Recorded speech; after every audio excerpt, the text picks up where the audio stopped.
I'm with Dave Miller, head coach of the Fairmont Firebirds varsity football team. Coach, week 7, Yeah. things are still going well. Yeah. Can you recap we're going to recap the 10-7 win over Springfield. No penalties, 3 forced turnovers. Is that your ideal formula for victory? Well, it's a part of it. That certainly helps.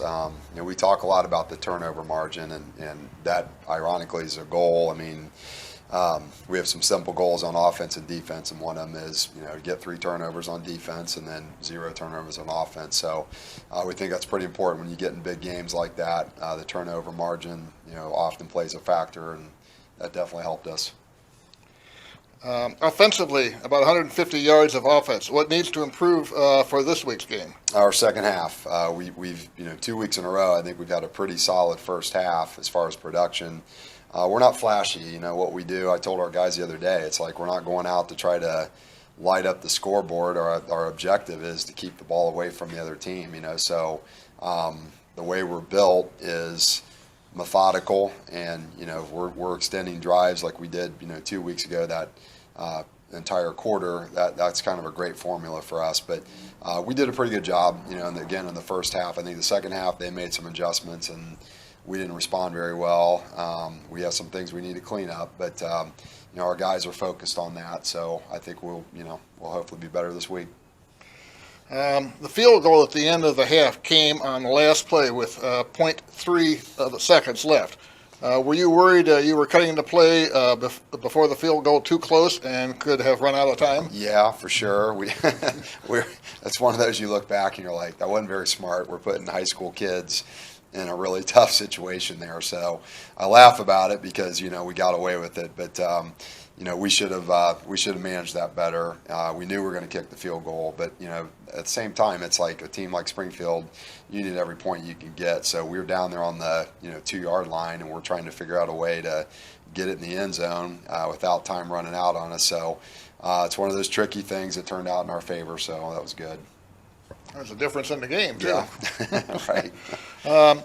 Defensively, you allowed a 35-yard run by Scott on Springfield's lone touchdown drive. What did you do to contain him the rest of the way, and what adjustments were made?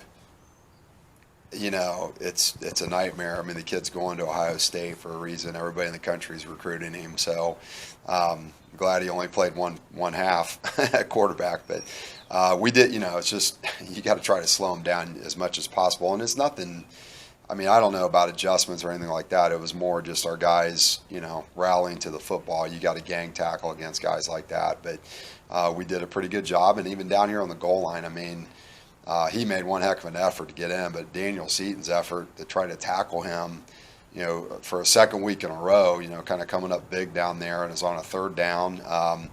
We just got to keep getting better. I think we've seen improvement, and he tested us, and the rest of them too. They're just Coach Douglas does a great job with them, and they have talent, so we were fortunate. Let's see. How about the secondary with interceptions by Doty, Seaton, and Payne? Best game of the year, allowing only 70 passing yards? Yeah, I'd say. And, they're struggling at quarterback a little bit. So, I mean, that helped. As far as the passing game, I know that's an issue for them. But our secondary has played well really down the stretch here the last 3 weeks. And with the exception of the Trotwood game, we've done a pretty good job back there. So those guys, we have 2 returning starters at corner with Stevie and Cameron, and Daniel's been a great addition. Really fortunate getting him back out. He took 2 years off, I think, to focus on basketball, and we're glad to have him back. So he's made a huge difference for us. Could you elaborate on Seaton's overall game? He also had a sack and 10 total tackles. And I'd also add pinning them down inside the 15-yard line, inside the 20. 2 times too as a punter. So he's brought some pretty phenomenal upsides to our team.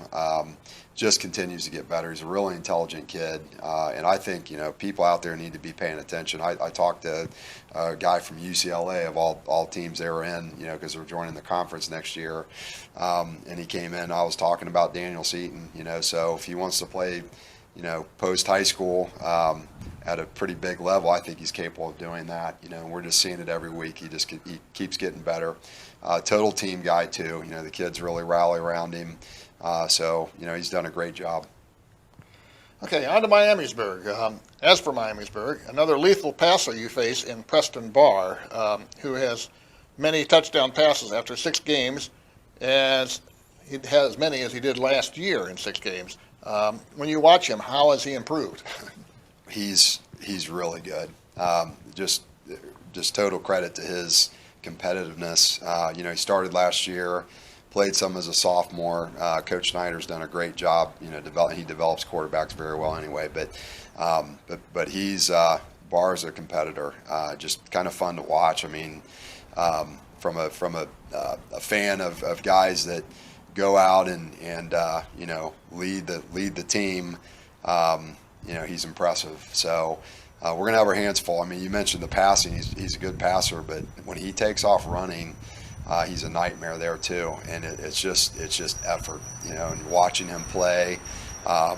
Really, again, from an outside perspective, unfortunately you got to play against him, but I've watched him play in several games this year, and he's really good. They all rally around him, and we're going to have our hands full. Their wideouts, Smith, Vaughn, Burton.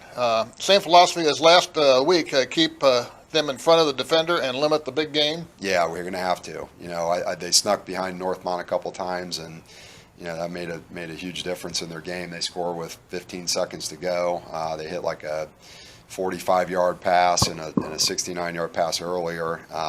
And we preach that with our secondary. You can't drop coverage, because that's the thing. I mean, Barr scrambles around back there and he creates things. They always talk about that with quarterbacks, creating things with their feet. He does that. So it's scary because you can't drop coverage. We just have to make them earn every yard, and as long as we do that, we've got a shot. But this is a tough one. There's no doubt. Our guys are very aware. Coach Schneider's got them going, and they're believing, and so it's going to be a war, over there. So always is. So of course, the ultimate goal is to win the next game, and but with that being said, being in a 3-way tie for first place, does that add any more pressure to your players? It can if we focus on that. We don't really talk about that stuff. I mean, I know it sounds really cliche, but we're trying very hard just to focus on our process every day. And our guys this year, they've done a great job of it.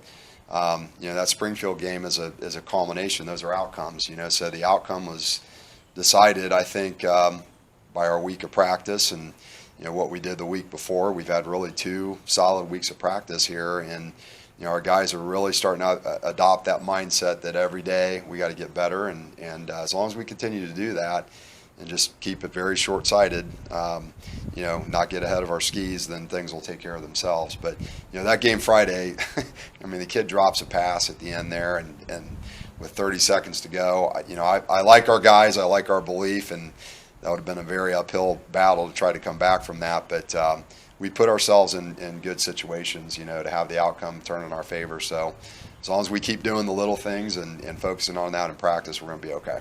All right, Coach. Well, again, thank you for taking the time to speak with me, and good luck on Friday. Thanks, Norm. Appreciate it.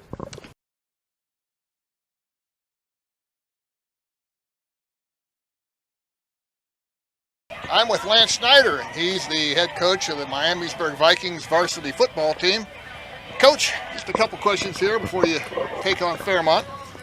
Starting with a thrilling win over Northmont, can you describe what you saw in the winning touchdown with 11 seconds left from Barr to Henry? Well, I saw 2 kids that were confident in what they were doing, and Keith saw a blitz over the middle, and Preston saw it as well. They left an area vacant. Keith got into it and made the catch to win the game. It's the second time this year those 2 have hooked up for a last-second game winner. What's make these 2 so special? They're both very good football players, and Keith was he was the best JV player in the league last year, and as a sophomore, and it's kind of transformed over into his junior year. He's a very talented, tough kid, and really understands the offense really well. Smith and Durr are other top wideouts. What are their strengths? Well, Connor's a very good route runner. He's been a 4-year starter for us, and uses his speed and understanding of the game to his advantage. And then Hunter's kind of a running back slash tight end type kid that really catches the ball well in space and carries the ball well and is a hard-nosed runner for us. With the passing game so successful, as you get into these back and forth shootouts, how challenging has it been trying to establish a consistent game?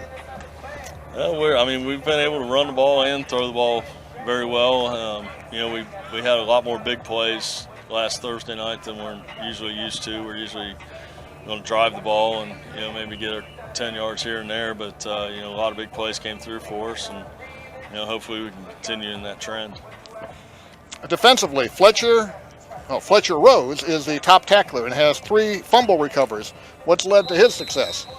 Well, he's a really good wrestler and understands leverage and how to use your hands, and he just always seems to be around the football. He's forced a lot of fumbles and recovered them, and he's just one of the kids that he's always where he's supposed to be.